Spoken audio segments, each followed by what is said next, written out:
What can we do for you? So Ghost Rider. Ghost Rider, yeah. Ghost Rider. Can you tell us about that? Not a lot. Robbie Reyes, we mentioned, played by a guy named Gabriel Luna. He's a terrific young actor that we searched high and far and wide, and Gabe came in and just killed it. So we're very excited about what he's doing. And I would say, as Jeph has said before, S.H.I.E.L.D. has always been about exploring the unusual, the surprising, the odd, the inexplicable, and Ghost Rider and his universe is a new slice of that world. We haven't really explored those kind of stories before, and so looking forward to doing it. Since Ghost Rider is like a creature of like the mystic, will that also tie in with like Doctor Strange? Wouldn't that be cool? Wouldn't that be awesome? It's certainly, whenever the television division and the film division and the publishing division find something that we can, hashtag it's all connected, that's very cool. Let's see. I have a question. So will you get more budget for the next season? If you can connect it more, will you get a higher budget for the episodes for the next season? I don't know anything about that. I do. No. You had a question. Yeah. As Marvel's Most Wanted was not picked up, is there a chance that we will see more of Bobby and Hunter, perhaps in other Marvel properties?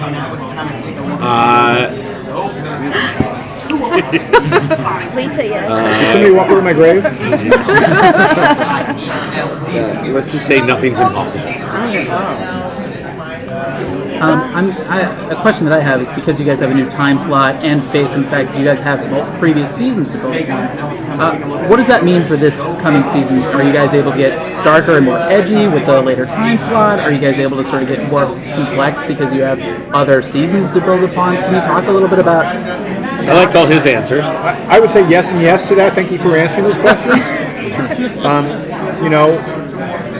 We have a lot of characters on the show and we try and make it complicated without it being confusing, and drawing on the past 3 seasons and those relationships and finding characters to occasionally bring back is always satisfying, as well as finding new characters to bring in and to take it to another level. Going later certainly allows us to explore different kinds of stories a little bit. It's still a network television show versus a Netflix TV show, but it doesn't mean we don't try and find really sort of new and interesting ways to tell stories. But certainly, I think ABC has responded in many ways to some of the other television series that we've been doing, and has encouraged us to embrace some of that. I don't know that we would ever go quite as dark as some of the Netflix shows, but there's certainly opportunities for us to explore more mature themes or things that will be exciting as long as it stays within the context of the show. We're not all of a sudden going to shift into a different gear because we went to 10 o'clock. And I mean, other than Deadpool, most part of Marvel's brand is 4-quadrant family films. That's what we do. And so some of those are darker than others, but in general, that's, we've got daughters. We want them to watch the show as well as our moms. I liked it very much. Do we get that channel? That get ABC. It's actually it's one of the free ones. There was a lot of speculation that Clark Gregg might have a cameo on Iron Fist. Is that still a possibility? And would it be as Coulson or as another character? No, what you're actually misquoting a promise that I have made to Clark, which is that Clark has said to me he does not care what he needs to do, what outfit he needs to wear, what time of day or night, but he has got to at some point meet the Iron Fist. That is what he has said. And I have said to him, okay, we'll see when that happens. Okay, thank you. And I never want to disappoint Clark. But wouldn't it be super cool if Phil Coulson showed up in one of those shows? It would be amazing. Yeah. So, what about the Inhumans? Hang on a second. Sorry. What can you tell us about life model decoys, and if they're just coming into play now, are we ever going to find out what Matt Envelop's character was? You mean the brothers? The Koenig brothers? Here's our biggest problem with Patton. He's so popular. He's on like 30 shows. Oh, you notice that? I mean, he's always doing a lot. And But he is incredibly in love with this show and has continually says, yes, I'll come back anytime I can. And you sort of go, okay, when will you be available? and So the- we wish there were other Patton Oswalt. Can I tell them who he really wants to be?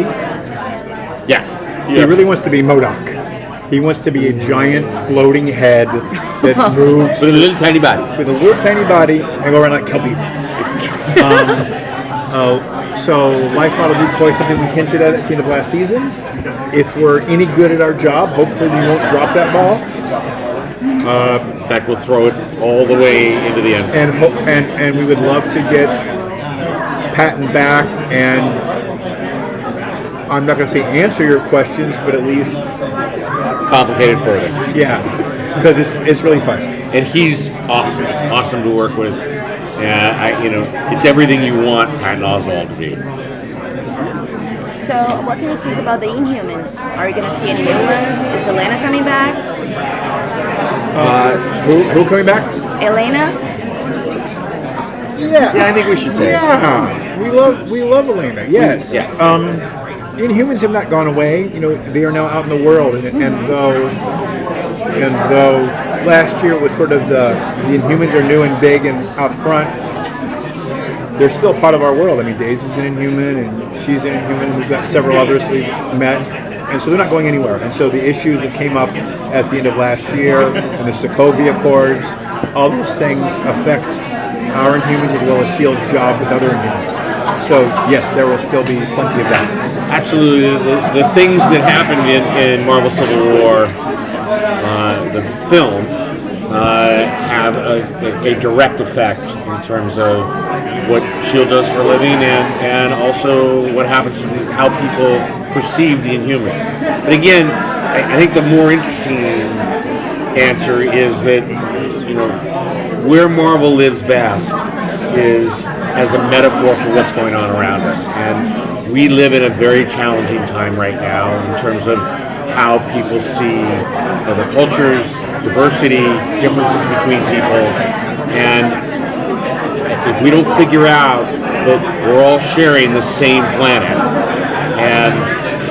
and we better figure out how to work together and not put up walls around it. The only wall we ought to have is something that gets torn down so that we can all be together and figure it out. That's a world that S.H.I.E.L.D. is fighting for.